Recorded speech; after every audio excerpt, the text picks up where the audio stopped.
Everybody, this is Nash here, and today we are going to get to know UTSA, the Roadrunners out of San Antonio.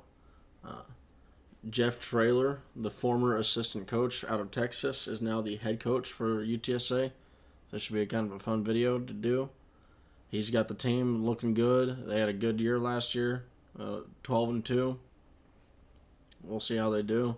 This video is kind of reviewing their season last year, looking at who's coming back, get a look at the depth chart, get a look at some FPI, some projections, some other sites, and yeah, look at some other stuff. If you like the video, drop a like. Please subscribe to the channel. It'll help out a lot. Drop a comment letting me know what you think about UTSA. I personally, my thoughts off the right before I do anything else on this, this is a game we got to pay attention at. I'm almost of the opinion that I think that it's almost Texas comes out of the first 3 games 2-1 no matter what. UTSA, this is a classic trap game. If we do not pay attention, these guys will smack us in the face. So, without wasting any more time, let's get right into the video. Alright, looking at the 12-2 2021 UTSA Roadrunners out of San Antonio. Conference USA, 8-1 record in the conference. Their only loss was to North Texas, I believe, off the top of my head. I want to say it was a pretty decent, sizable loss. It wasn't like it was a super close game. Then you also got points per game. They were right in the same ballpark. They actually bested us in the points per game. Opponent points per game, they bested us again. They were pretty average, but I would lean slightly above average when you consider average is like 70th in the nation. Texas was below average. The simple rating system though has us pretty similar. I found that kind of interesting. Not really. I'm not gonna act like I know exactly what the simple rating system is. I've looked at it a couple times, but it's just a metric that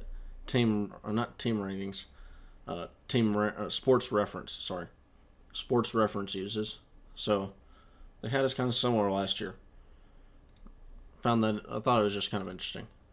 But going into the stats off the bat, their defense in every single category statistically bested us, without a doubt. Opponent third down conversion percentage, bested us. Opponent fourth down, bested us. Opponent red zone scoring, bested us. I mean, this is what we want to see. I mean, not these numbers, I should say. Those numbers are what we wanted to see from PK. If we see these numbers from PK, I think we will have a heck of a lot better of a year than we did last year. Points per game, they edged us out on that by 0.2 points per game more.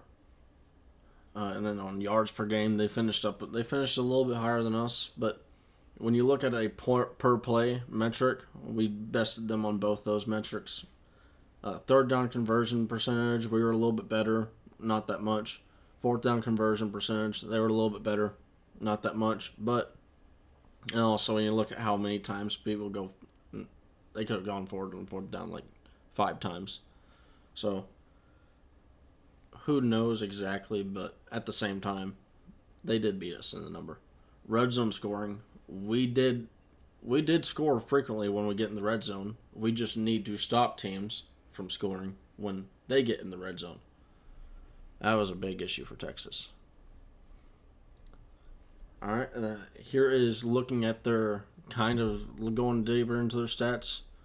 Rush play, the rushing. What jumps off to me immediately is they were above average in rushing, but it wasn't. There was nothing spectacular about what they had, statistically wise. But then you look at their defense, their rush defense, and that thing is stout. So Texas not only faces a really, really good rush defense versus Alabama, they face a really good rush defense versus UTSA, and I think this is where the trap game can kind of get us. Is if they, get out of a really tough game versus Alabama and our offense, which relies on the run. And I'm not saying Bijan and Roshan are just going to fall down on this game, but I mean they got to show up and be ready to work versus defense. And then the passing statistics, same as the rushing. It leans more towards the average side on the above average scale, but you're going to see this in a second, the turnovers.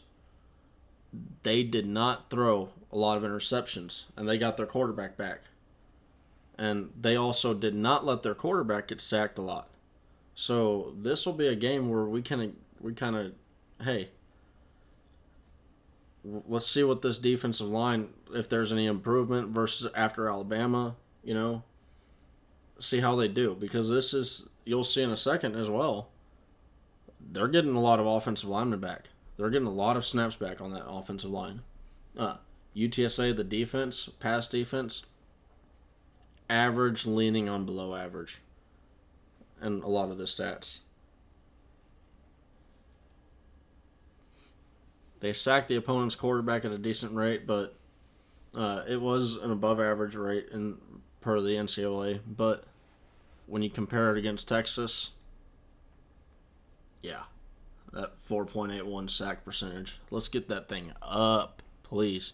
And like I've said in the past videos, I'm not going to stay too long on Texas. Pause it if you will here, if you want to see this much longer. But moving on to the turnovers for UTSA. Now, UTSA, their turnover margin per game. That's how you win ball games. That's how you go 12-2 right there. You have a positive turnover margin. Need that. Need that. You give away the ball once per game. I mean, that's still, when you're only giving away once per game, you've given the ball away 12 times to opponent. Throughout the entire season, I'll take that. And especially when you're taking the ball away twice, so you're saying, I'll give you one, but I'll take two. So you're getting an extra possession every single game. And I mean, it's 0.9, but still, that's a full possession. Let's call it that. I mean, that's huge in football. Interceptions thrown, I mentioned that. Just now granted it's the Conference USA, but, hey, the dude was not throwing interceptions. He was not putting the ball in stupid areas. At least he wasn't doing it often. And then you go down to the penalties. They were a very, not very well coached, but as far as penalties go, they were a well coached team. And you'd probably say they were a very well coached team when they go 12-2. They don't give away the ball a lot. They take away the ball a lot. They don't commit a lot of penalties. And then on top of that, they draw a lot of penalties on the defense.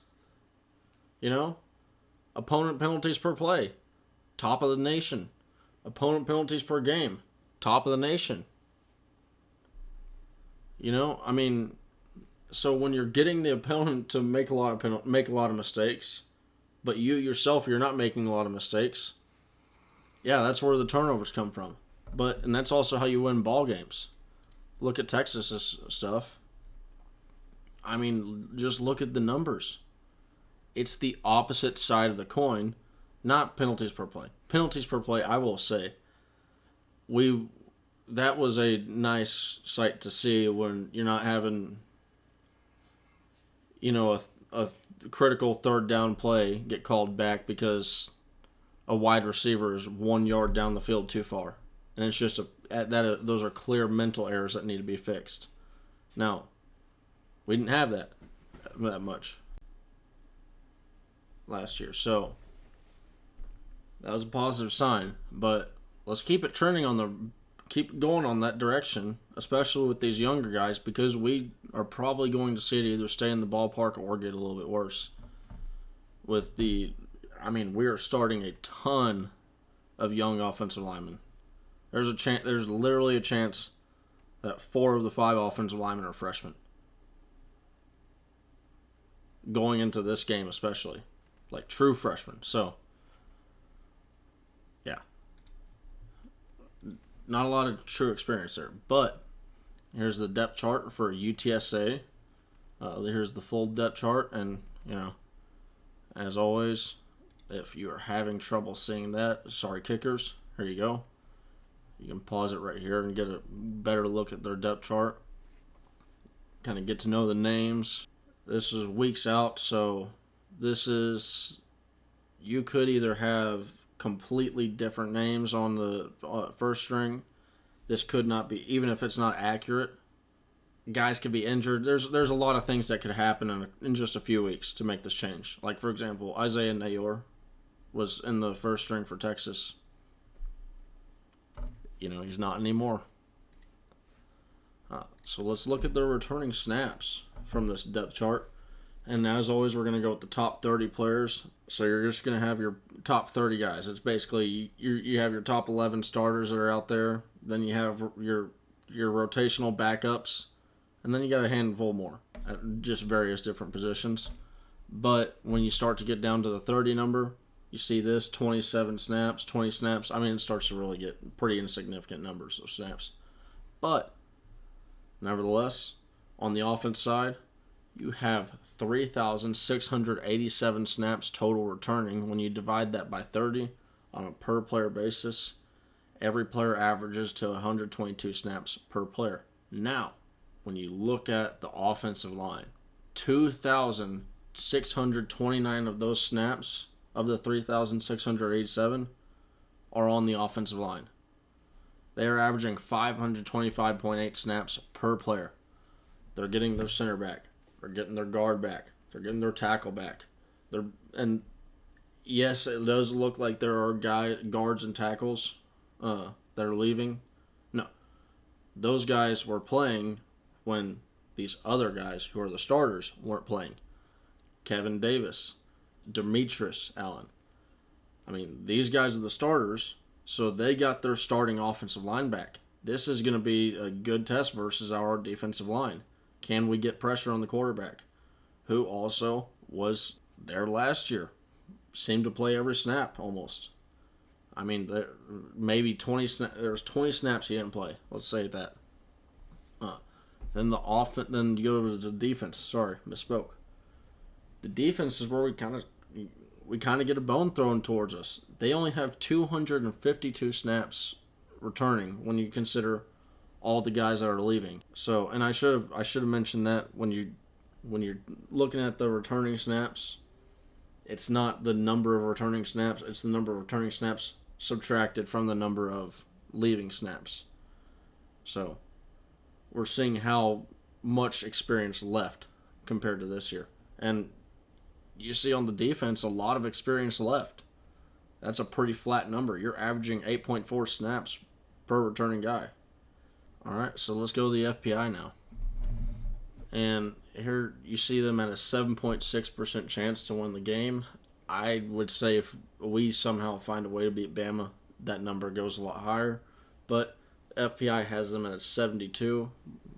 They have a 7.2% win total predicted, and 5 loss total. Now here's their record forecast and their projected record. This is teamrankings.com. You can see they're it says most likely 8-4, but they're a little, they got a little bit of favoritism also on going to 9-3. So they're, projected to have a little bit of luck this year.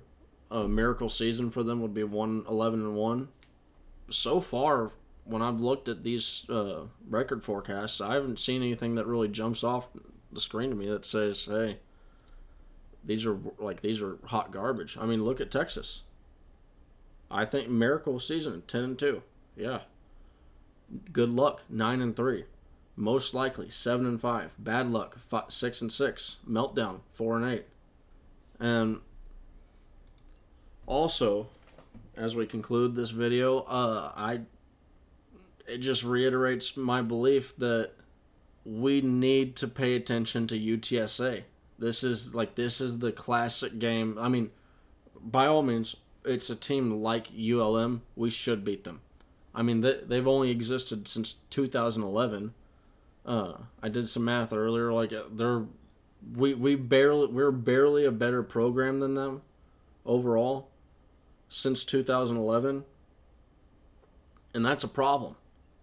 I mean, the fact that they're even in the same, almost in the same ballpark as us, UTSA, a branch of the UT school system, is almost in the same ballpark as the actual UT, is a problem. Now let's go beat them. I have all love and for Jeff Traylor in the world, but on that particular Saturday, I will not. All right. Y'all have a good day. I hope y'all enjoyed the video. As always, hook 'em.